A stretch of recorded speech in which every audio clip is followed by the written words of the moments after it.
Messenger RNA from DNA is called transcription. इसका मतलब पूरा है कि अगर मैं आपको क्लियर कर समझाऊं तो डीएनए हमारी बॉडी में मोस्ट यूकेरियोट्स जितने भी होते हैं सबके अंदर जेनेटिक मटेरियल है। इस यूनिट मिलकर हमारे क्या करते हैं, core enzyme of RNA polymerase design करते हैं। ये कोर एंजाइम हो गया। अब ये जब तक किसी भी एंड -35 बेस पेयर के सीक्वेंस पे ये जो आपका प्रमोटर का इतना रीजन है, प्रमोटर के सीक्वेंस की शुरुआत होती है वो आपका 0 बेस पेयर, यहाँ से जहाँ से मैं बता रही हूँ कि प्रमोटर के सीक्वेंस होता है 0 काउंट करते हैं। इसके इधर तो आपका स्ट्रक्चरल जीन है, फिर लास्ट में टर्मिनेटर आ जाता है। तो इसके हेलो मेरे प्यारे बच्चों और मेरे प्यारे साथियों, आज के मेरे इस वीडियो में हमारा डिस्कशन ऑफ टॉपिक होगा जो कि बहुत ही शानदार टॉपिक है, जो कि जीन एक्सप्रेशन से लिया गया है। जीन एक्सप्रेशन का फर्स्ट स्टेप जितने हम पढ़ते हैं ट्रांसक्रिप्शन के बारे में, और ये ट्रांसक्रिप्शन आपका क्या है, it is all about formation of messenger RNA from DNA. तो क्या बताया मैंने, formation of messenger RNA from DNA is called transcription.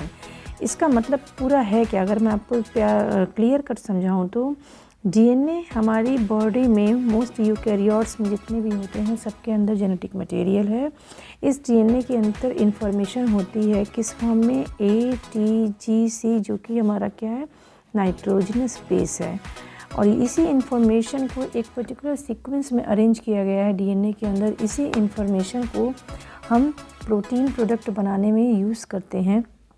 तो प्रोटीन क्या है, हमारी बॉडी की जो कैरेक्टरिस्टिक्स है, अपीयरेंस है, in the form of enzymes, hormones, chemicals, physical appearance, anatomical appearance, जो कुछ भी आप बॉडी में अपने देखते हैं, it is all about the product of the DNA which is contained in the form of information as a nitrogenous base। ठीक, तो ये तो था हमारा एक बेस ऑफ द ट्रांसक्रिप्शन कि इस डीएनए से मैसेंजर आरएनए बनाया जाएगा।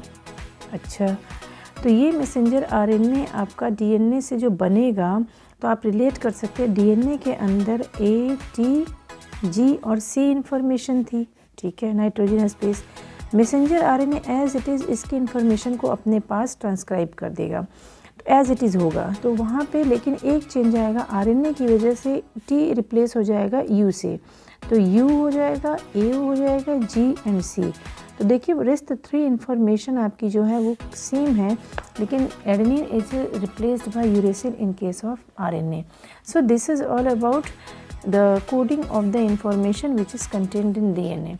अब देखेंगे कि किस तरीके से ये इन्फॉर्मेशन डीएनए से मैसेंजर आरएनए में ट्रांसफ़र होती है। तो सबसे पहली फ्रेंड, सबसे इम्पॉर्टेंट बात जो मैं आपको अपने हर वीडियो में बहुत ही क्लियर कट तरीके से समझाती हूँ कि सबसे पहले आप किसी भी मैकेनिज़्म में जाइए तो ये समझिए कि उस मैकेनिज़्म को होने के लिए सबसे बड़ी ज़रूरत क्या है। तो ट्रांसक्रिप्शन होने के लिए सबसे बड़ी मटेरियल रिक्वायरमेंट हमारी क्या है, इट इज़ डीएनए।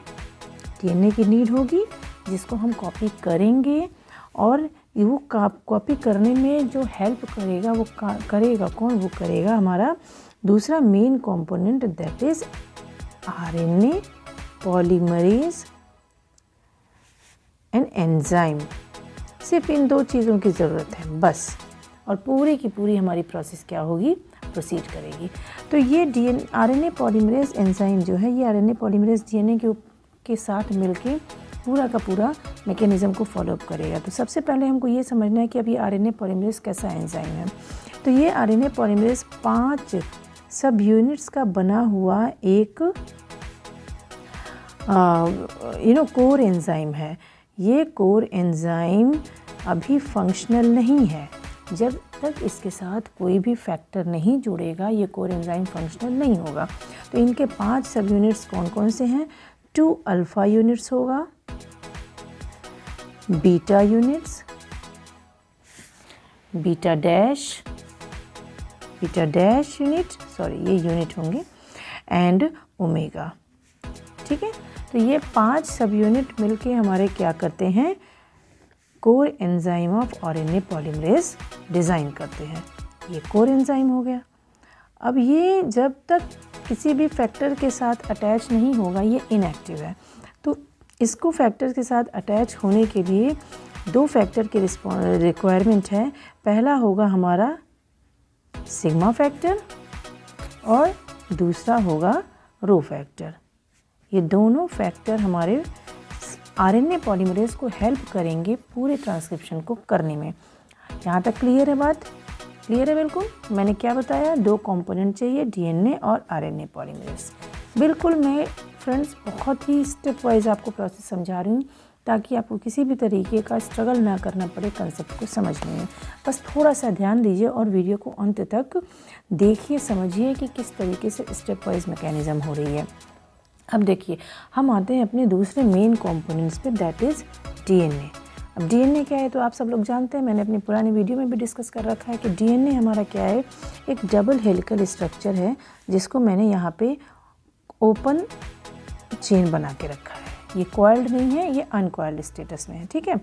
तो डीएनए की डबल हेलिक्स हैं तो इनकी पोलैरिटी भी डिज़ाइन करते हैं। पोलैरिटी आपकी क्या होगी इसकी, 3' to 5' एंड 5' to 3', ठीक है।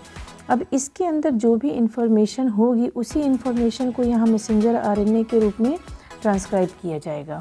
तो उस इंफॉर्मेशन को अगर मैं यहाँ नोट कर लूँ तो ये A T T G C C G G A T A T A A, ठीक। ये आपका एक स्ट्रैंड पे मौजूद कोडिंग सीक्वेंस है और इसके अपोजिट आप कॉम्प्लीमेंट्री सीक्वेंस इस दूसरे स्ट्रैंड पे डाल सकते हैं।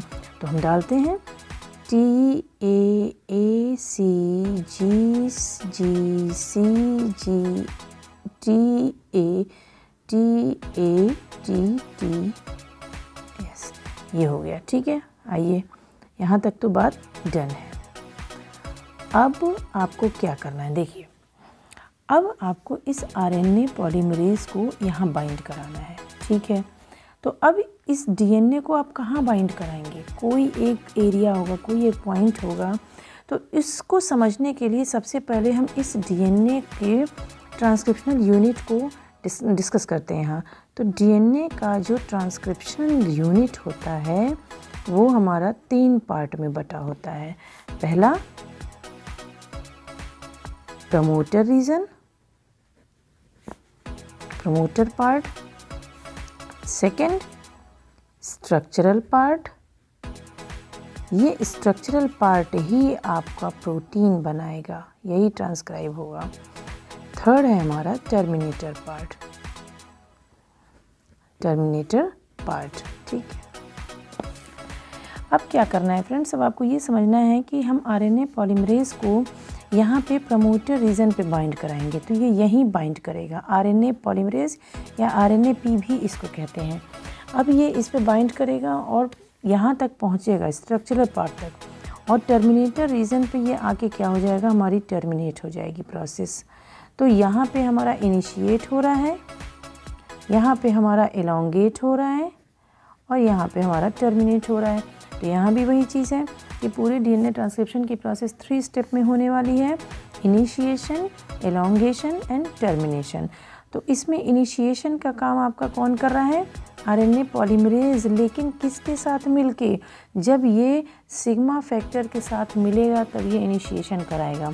तो आपकी एनसीईआरटी में भी दिया हुआ है कि आरएनए पॉलीमरेज क्या करता है, जब ये फैक्टर्स के साथ अटैच होता है, यहाँ मैं लिखती हूँ कि आरएनए पॉलीमरेज जब फैक्टर्स, कौन सा फैक्टर्स, अगर मैं सिग्मा फैक्टर की बात करूँ तो ये इसकी एफिनिटी चेंज हो जाती है और ये सिर्फ और सिर्फ अपना फंक्शन ऑल्टर करके इनिशिएट कर देता है ट्रांसक्रिप्शन को। लेकिन अगर इस आरएनए पॉलीमरेज की बाइंडिंग रो फैक्टर के साथ हो जाती है तो ये पूरी ट्रांसक्रिप्शन प्रोसेस को टर्मिनेट कर देता है। तो अगेन इसके फंक्शनल में क्या हो गया, ऑल्ट्रेशन हो गया। लेकिन बगैर फैक्टर के आरएनए पॉलीमरेज का रोल क्या है, बगैर फैक्टर के आरएनए पॉलीमरेज का रोल क्या है, तो लेट मी क्लियर यू, ये एलोंगेशन का काम करता है, elongate the transcript in the form of mRNA। Clear है यहाँ तक? अच्छा जी, अब इसके बाद हम स्टेप वाइज समझेंगे। तो ये जो आपका आरएनए पॉलीमरेज है ये प्रमोटर रीजन पे जाके कहाँ बाइंड करेगा। मान लीजिए ये हमारे डीएनए के 2 स्ट्रैंड हैं, तो इन स्ट्रैंड पे ये भी तो पता होना चाहिए कि बाइंड कहाँ करेगा।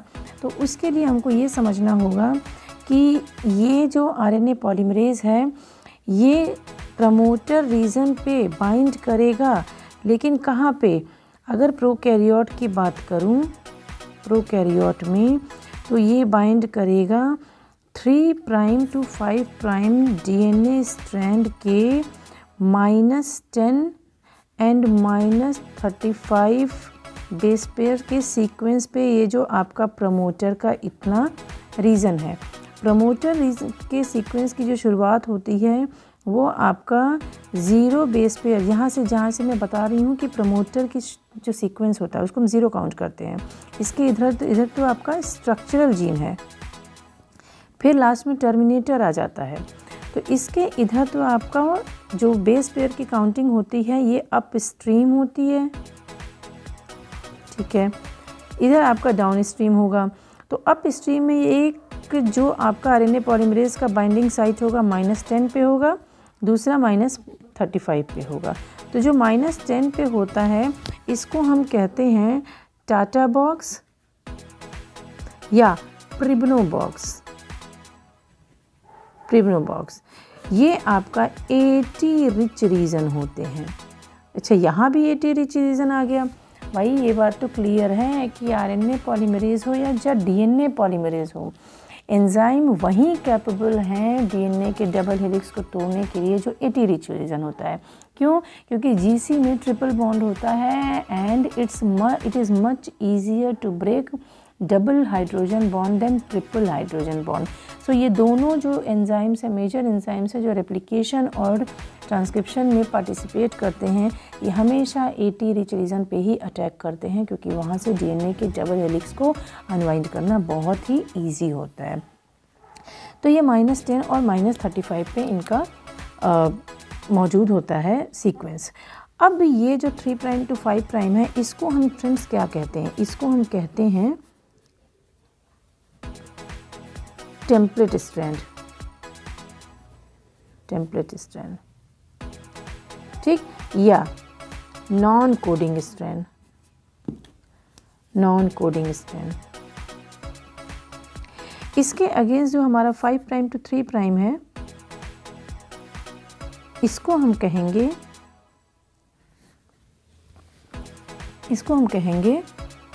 Coding strand. क्लियर हो रहा है ना?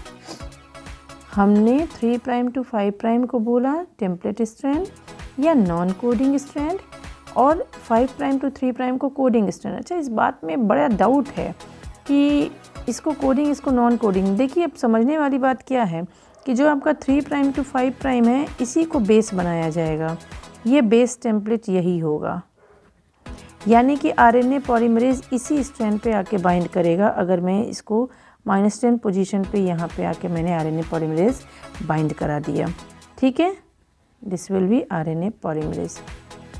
अब ये बाइंड करेगा तो आगे से पूरी प्रोसेस होगी। तो इसको हमने टेम्पलेट स्ट्रैंड बना दिया या नॉन कोडिंग स्ट्रैंड। इसको हमने, जब ये इस पे कोडिंग हो रही है तो हमने कोडिंग स्ट्रैंड ऑपोजिट स्ट्रैंड को क्यों बोला? क्योंकि जो सीक्वेंस आपका मैसेंजर आरएनए का इस टेम्पलेट स्ट्रैंड के अगेंस्ट में बनेगा, वो इसी कोडिंग स्ट्रैंड का ही तो सेम सीक्वेंस होगा। इसको कह दीजिए replica of the 5 prime to 3 prime. क्यों? क्योंकि आरएनए पॉलीमरेज भी ट्रांसक्रिप्शन ऑफ मैसेंजर आरएनए किस डायरेक्शन में करता है? 5 प्राइम टू 3 प्राइम डायरेक्शन में। तो उसके लिए डीएनए का जो कोडिंग स्ट्रैंड है वो आपका कौन सा होगा? 3 प्राइम टू 5 प्राइम। उसके ऊपर रख के आरएनए पॉलीमरेज आपका 5 प्राइम टू 3 प्राइम डायरेक्शन में स्ट्रैंड का फॉर्मेशन करेगा। अब मैं इसको अगर आपको यहाँ पे एक डायग्राम से समझाती हूँ तो देखिए, मान लीजिए ये डीएनए स्ट्रैंड है, ठीक है, ये मान लीजिए, ठीक है।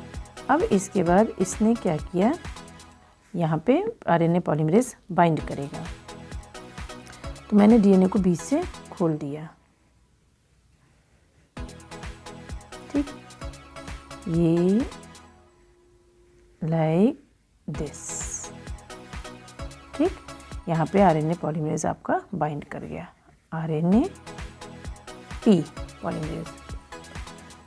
तो ये वाली जो स्टेप थी, it is opening of DNA. RNA polymerase bind हुआ तो अब यहाँ पे इनिशिएशन होगा। ठीक है, अब इसके बाद अगला स्टेप क्या होगा, ये आपका देखिए सबसे पहले ये समझने वाली बात है कि ये वाला जो स्ट्रैंड है ये आपका सेंस और कोडिंग स्ट्रैंड है, और ये ऑपोजिट जो है ये आपका एंटी सेंस और नॉन कोडिंग और टेम्परेचर स्ट्रैंड है। मैंने आपको समझा दिया है क्या मतलब है, मैं दोबारा समझा देती हूँ यहाँ पे आपको कि जो नीचे वाला स्ट्रैंड है जो 5 प्राइम टू 3 प्राइम डायरेक्शन जिसकी पोलैरिटी है वो आपका क्या है, वो आपका कोडिंग स्ट्रैंड है। ठीक है, और जो दूसरा स्ट्रैंड है वो आपका क्या है, नॉन कोडिंग है। तो इस पे रख के जब आरएनए पॉलीमरेज आपका मैसेंजर आरएनए बनाएगा तो उस मैसेंजर आरएनए का जो सीक्वेंस होगा वो इसी सीक्वेंस के तो इक्वल होगा, रेप्लिका होगा, कॉपी होगा, कुछ भी कह लीजिए। तो हो गया ना कोडिंग, वही कोड है जो इसके पास है वही कोड उसके पास है, लेकिन बीइंग मैसेंजर बीइंग आरएनए उसके पास सिर्फ एक यूरेसिल होगा। तो हो गया आपका सेम टू सेम, इसलिए हमने इसको कोडिंग बोला। और इसको एंटी सेंस क्यों बोला, क्योंकि हमने इसके अगेंस्ट में बनाया है, तो वो जो अगेंस्ट में बनाया वो नॉन कोडिंग कहलाएगा। ये हमारा सेकेंड स्टेप हो गया। अब इसके बाद लास्ट स्टेप में क्या होगा कि ये डीएनए हमारा खुल गया और आगे मैसेंजर आरएनए क्या हो रहा है, आपका ट्रांसक्रिप्ट बना रहा है। तो मैसेंजर आरएनए जब आपका बनेगा तो ये इस तरीके से बना, ये आरएनए पॉलीमरेज देखिए इस डायरेक्शन में था, यहाँ से शिफ्ट होके ये इधर पहुँच गया, और ये जो बना ये आपका 5 प्राइम टू 3 प्राइम का मैसेंजर आरएनए बना, और ये फिर क्या हो जाएगा आपका फॉल्स ऑफ हो जाएगा। ठीक, तो इसके बाद ये मैसेंजर आरएनए आपका जो फाइनल बना, ये लास्ट में यहाँ पे आपका रो फैक्टर आएगा। ये आपका ऑलरेडी आरएनए पॉलीमरेज जो था वो आपका कोर एंजाइम में मौजूद है। रो फैक्टर आया तो रो फैक्टर के जुड़ने से ये होलो एंजाइम में कन्वर्ट हो गया, एंड देन आपका ट्रांसक्रिप्शन की प्रोसेस कंप्लीट हो गई। तो इस पूरे प्रोसेस से हमने क्या देखा, हमने देखा कि transcription process is consisting of 3 major steps, initiation, elongation, termination. तो इस टर्मिनेशन के होते ही आपका RNA polymerase nascent messenger RNA को रिलीव कर देगा। वो मैसेंजर आरएनए आपका डिटैच हो जाएगा डीएनए टेम्पलेट से, और पीछे से यहाँ पे एक और चीज़ क्लियर कर दूँ, पीछे से जैसे ही आरएनए पॉलीमरेज आपका आगे बढ़ता जाएगा, ये जो अनवाइंडेड डीएनए के हेलिक्स हैं वो आपके पीछे से वाइंड होते चले जाएंगे। तो इस तरीके से आपकी स्ट्रैंड पे पूरी की पूरी चेन में होने वाली प्रोसेस जो है आगे बढ़ती जाती है, पीछे डीएनए आपका वाइंड होता चला जाता है। क्योंकि डीएनए के एक स्टेबल स्ट्रक्चर की ये बहुत बड़ी खासियत है कि इसके जो दोनों हेलिक्स हैं वो एक दूसरे के लिए बहुत हाई एफिनिटी शो करते हैं, तो ये कभी भी एक दूसरे से अलग नहीं रह पाते। इनको जैसे ही नॉर्मल टेम्परेचर, नॉर्मल कंडीशन मिलती है, ये तुरंत अपनी स्ट्रक्चर को, अपनी कॉन्फ़िगरेशन को रिस्टोर कर लेते हैं। तो this was all about the clear concept of transcription. तो फ्रेंड्स, आई होप कि आपको इस वीडियो में सारी क्लैरिटी हो गई होगी। स्टिल अगर आपको कोई भी डाउट फेस कर रहे हैं तो please do right in my comment box, and for more details of the more videos please subscribe my channel. Thank you.